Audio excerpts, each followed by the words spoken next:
So there's the stick. I found a oak stick, right? And I came home and I shaved it. And because I was just led to grab a stick in my neighborhood, right? So I would have this stick. I brought it in my house and stuff like that. And then let me give you the story. So this is the stick.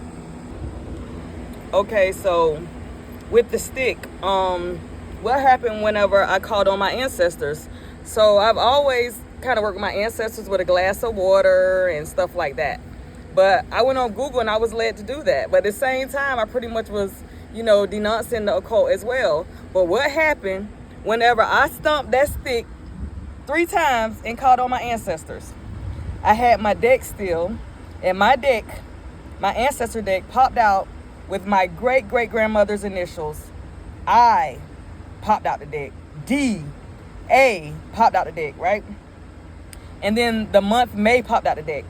My great-great-grandmother's name is Ida May, right? So the rest of that message was, we effing people up, basically. That was the message. Like, I called on my great-great, and they are pissed.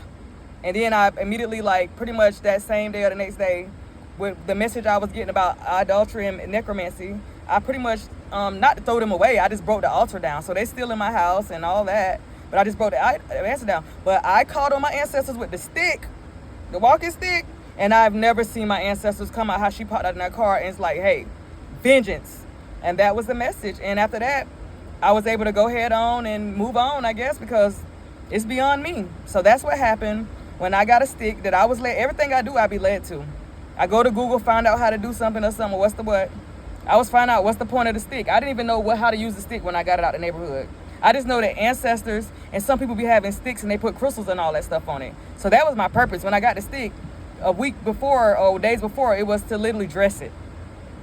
I got the stick to dress it. Dress it up and just have a stick.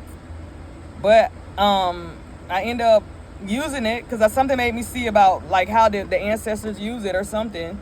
And I literally right there in my house, I did what it said do. And when I say immediately, she would be she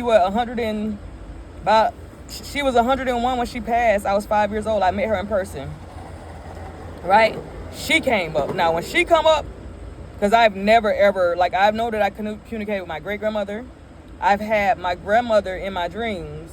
But when my great-great came up, and at that point too, that was another part of knowing that I was perfectly fine and good and right where I should be at, and I could just get rid of anything because I know I had their protection. So if I'm throwing away all these things, it's in alignment with what they would be okay with, right? So I did that. So that's what they go my stick. I threw my stick out my backyard.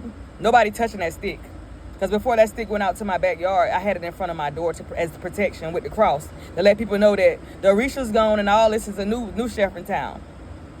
So nobody's going to touch that stick because a lot of people not of God that was around me, okay? But nobody's going to touch that stick. It's still going to be in that fence probably until we move. Nobody would touch that stick. That stick was right across my front door, showing that this is my ancestors in God's house. That stick is still right there. A week and something. Nobody moved it. Nobody's touching it. So that's what happened. I called on my ancestors, and what they did, they came. Have a great day.